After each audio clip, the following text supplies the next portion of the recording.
हे everyone, welcome और welcome back to my channel. तो आज मैं अवतार 2 की एक्सप्लेनेशन करने जा रही हूँ। अगर आपको याद होगा तो अवतार की एंडिंग में कर्नल माइल्स और जेक सुले के बीच में लड़ाई हुई थी, यानी कि स्काई पीपल और उस प्लेनेट पर रहने वाले नावी लोगों के बीच, और इसमें नावी लोगों की जीत हुई थी। साथ ही जेक ने अपना ह्यूमन शरीर हमेशा के लिए छोड़ दिया था और उसी प्लेनेट पर रहने वाली नावी लड़की यानी नाइटेरिया से शादी कर ली थी। अब अवतार 2 की कहानी तब से 10 साल बाद शुरू होती है, मतलब 2164 में, जहाँ जेक सुली और नाइटेरिया के 5 बच्चे होते हैं, जिसमें सबसे बड़ा बेटा निटायम, उससे छोटा बेटा लूक और उससे छोटी बेटी टुक होती है। और जो 2 बाकी बच्चे होते हैं उन्होंने उनको अडॉप्ट किया था, जिनमें पहली लड़की जो होती है उसका नाम किरी होता है और वो साइंटिस्ट ग्रेस की बेटी होती है। अब हाइबरनेशन के चलते ग्रेस कैसे प्रेग्नेंट हुई थी ये भी सबसे बड़ी मिस्ट्री है। उसके साथ ही जो दूसरा लड़का अडॉप्ट हुआ था उसका नाम स्पाइडर था, और वो कोई नावी बच्चा नहीं था बल्कि एक ह्यूमन था, और वो किसी और का नहीं बल्कि कर्नल माइल्स का बेटा होता है, जो कि इसी प्लेनेट पेंडोरा पे पैदा हुआ था। जब जंग खत्म हुई थी तो सारे पीपल अपनी धरती पर चले गए थे और ये वापस नहीं जा पाया था, और ये यही नावी लोगों के साथ यानी जेक के परिवार के साथ रहने लगा था। अब जेक अपनी फैमिली के साथ काफी खुश रहता है और वो नावी लोग भी वहाँ पर काफी खुश रहते हैं। लेकिन एक दिन जेक और नाइटेरिया रात में एक चमकता हुआ तारा देखते हैं। जब वो उसे करीब से देखते हैं तो वो स्पेसशिप्स होती है, यानी कि धरती के लोग वापस से पेंडोरा पर आ रहे थे, और इस बार वो काफी एडवांस तैयारी के साथ आ रहे थे और उन्होंने आते ही सब कुछ तबाह करना शुरू कर दिया था। अब हम इन सब के बाद लेब में एक अवतार को जागते हुए देखते हैं, और वो अवतार किसी और का नहीं बल्कि कर्नल का होता है, जिसे नाइटेरिया ने मार दिया था। लेकिन एक इलेक्ट्रॉनिक चिप की मदद से कर्नल की सारी यादों को अवतार में डाल दिया था, और वो कर्नल का अवतार जेक सुले से अब बदला लेना चाहता था अपनी मौत का। साथ ही इंसानों ने उसकी तरह और काफी सारे अवतार बनाए थे उसके साथियों के, क्योंकि इस बार वो किसी भी कीमत पे जंग को नहीं हारना चाहते थे। एक अपने साथियों के साथ एक ट्रेन पर हमला करता है जिसमें बहुत सारे हथियार और इंसानों के लिए खाना होता है। जेक और उसके साथी बहुत सारे हथियार लूट लेते हैं। जेक के दोनों बेटों को देखते हैं, नीटियन और लूक को, जो हथियार लूटते टाइम मस्ती मजाक कर रहे होते हैं। तभी इंसानों की शिप वहां पर आ जाती है और सब पर हमला कर देती है, जिसकी वजह से नीटियन घायल हो जाता है, लेकिन जेक सुली उसे किसी तरह बचा लेता है। अब हम नेक्स्ट सीन में देखते हैं, सारे नावी पहाड़ों की गुफाओं पे रह रहे थे क्योंकि इंसानों ने उनके सारे घर तबाह कर दिए थे। अब जेक वहां पर पहुंचकर अपने दोनों बेटों को डांटता है, क्योंकि उसके इतना मना करने के बाद भी वो दोनों उसके पीछे आए थे। लेकिन नीटियन और लूक अपने पापा जैसे बनना चाहते थे। दूसरी तरफ कर्नल की सीनियर उसे बता रही होती है कि जब भी हम किसी फ्लाइंग ऑब्जेक्ट या वेपन को भेजते हैं तो वो लोग उसे तबाह कर देते हैं। उसकी आर्मी काफी ट्राई कर रही थी जेक और उन सभी नावी लोगों को ढूंढने का, लेकिन उनमें से किसी को पता नहीं था कि वो लोग पहाड़ों की गुफाओं में रह रहे थे, और जेक उन सबका लीडर होता है। तो उनको लगता है कि अगर जेक को पकड़ लेंगे तो नावी लोगों को वो कुछ ना कुछ कर ही लेंगे। कर्नल डिसाइड करता है कि वो अपने साथियों के साथ अब जंगल में पैदल ही आगे बढ़ेगा, क्योंकि वो लोग तो फ्लाइंग ऑब्जेक्ट्स को तबाह कर देते थे। फिर जब वो लोग जंगल में आगे बढ़ते हैं जेक को ढूंढने के लिए, तो कर्नल उसी जगह पे जाता है जहाँ लास्ट टाइम उसकी नावी लोगों से लड़ाई हुई थी। तभी जेक के बच्चे भी वहाँ पर घूम रहे होते हैं और वो उन सबको देख लेते हैं, और वो इस बात की खबर जेक को कर देते हैं। जेक उनको छुपे रहने के लिए बोलता है, लेकिन वो लोग बच्चों को पकड़ लेते हैं। फिर जेक की वाइफ वहाँ पर आ जाती है और अपने बच्चों को बचा लेती है, पर वो कर्नल के बेटे को नहीं बचा पाती और वो उसे अपने साथ ले जाते हैं। जेक और उसकी पत्नी टाइगर के लिए परेशान हो रहे होते हैं। फिर जेक अपनी वाइफ से कहता है कि ये जगह छोड़कर हमें जल्द ही जाना पड़ेगा, क्योंकि वो लोग मुझे पकड़ना चाहते हैं और अगर हम यहाँ से नहीं गए तो वो मेरे साथ सबको मार डालेगा। जेक की वाइफ को भी यही सही लगता है। फिर जेक और उसका परिवार एक उड़ने वाली पक्षी पर बैठकर निकल जाते हैं। दूसरी तरफ कर्नल का बेटा बहुत परेशान होता है और वो लोग उसे बहुत टॉर्चर कर रहे होते हैं, क्योंकि वो लोग उससे कबीले वालों का पता लगाना चाहते हैं, लेकिन स्पाइडर उन्हें कुछ नहीं बताता। फिर कर्नल वहां आता है और उन्हें रोकता है। फिर नेक्स्ट सीन में हम देखते हैं कि कर्नल स्पाइडर को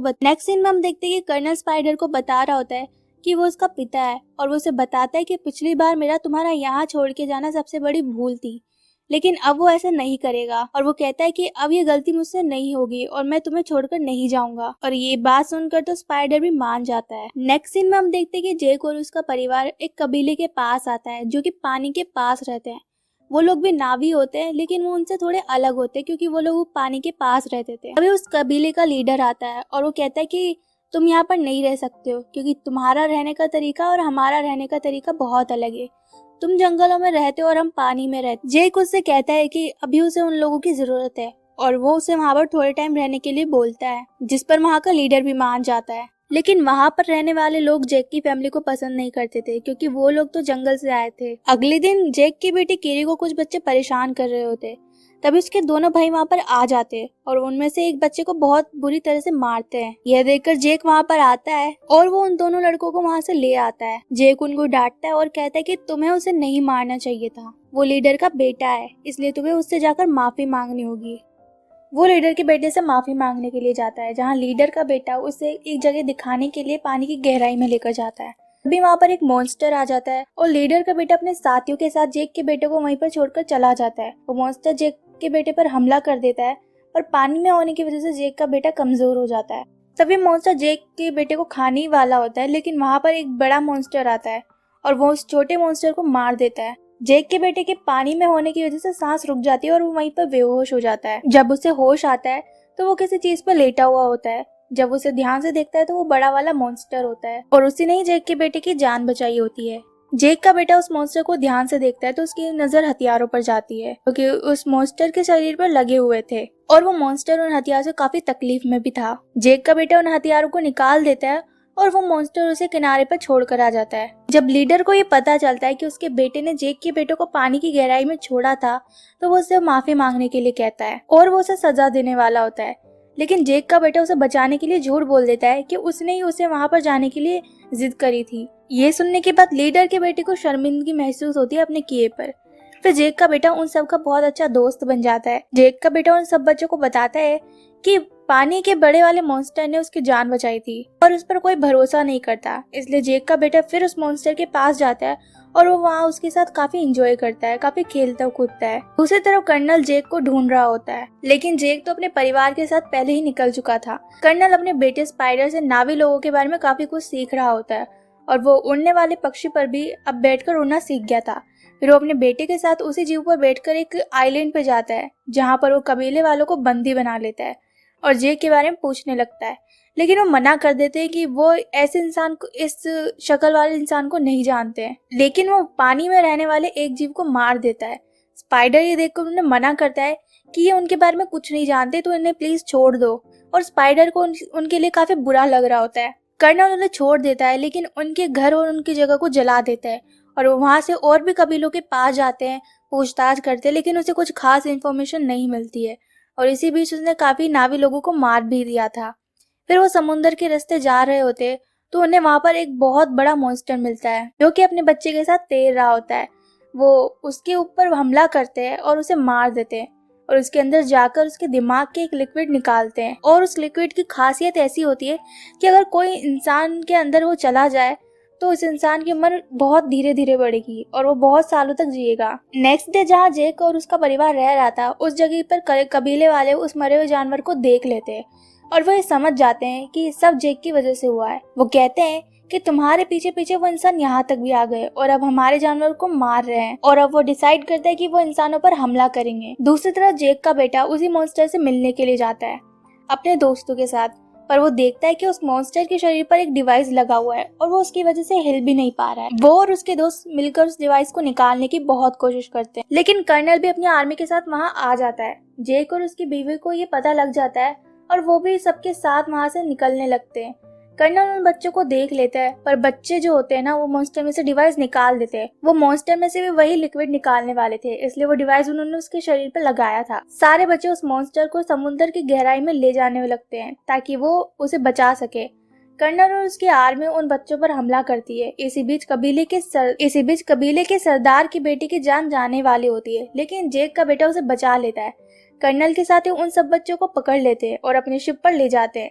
तभी जेक और उसके सारे लोग भी वहां पहुंच जाते हैं। जेक उन पर हमला करने वाला होता है, लेकिन कर्नल उनके बच्चों को शिप के फ्रंट में ही उसे बांधा हुआ होता है। कर्नल जेक से कहता है कि अगर तुम्हें अपने बच्चों की जिंदगी बचानी है ना, तो तुम शिप पर आ जाओ, वो भी अकेले। जेक सब बच्चों को बचाना चाहता था, इसलिए वो मान जाता है, लेकिन इससे पहले ही जो वो मॉन्स्टर था वो उनकी शिप पर कूद जाता है और वो मॉन्स्टर वही था जिससे जेक की बेटी की जान और जेक और कबीले वालों को मौका मिल जाता है उन पर हमला करने का।